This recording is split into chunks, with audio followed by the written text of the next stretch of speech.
بسم اللہ الرحمن الرحیم۔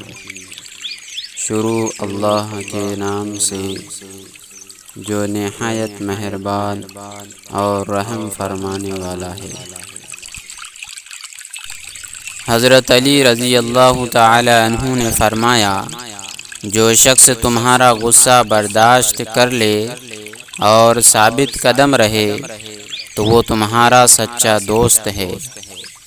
دوست کے ساتھ اس نمک کی طرح رہو جو کھانے میں دکھائی نہیں دیتا، لیکن اگر نہ ہو تو اس کی کمی بہت محسوس ہوتی ہے۔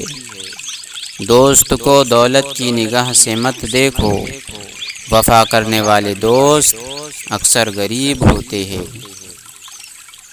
جس کو ایسے دوست کی تلاش ہو جس میں کوئی خامی نہ ہو، اسے کبھی بھی دوست نہیں ملتا۔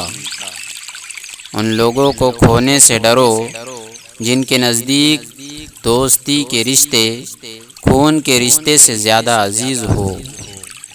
دوست کی غلطی ریت پر لکھو تاکہ پانی اسے مٹا دے، اور دوست کے احسان پتھر پہ لکھو تاکہ کوئی اسے مٹا نہ سکے۔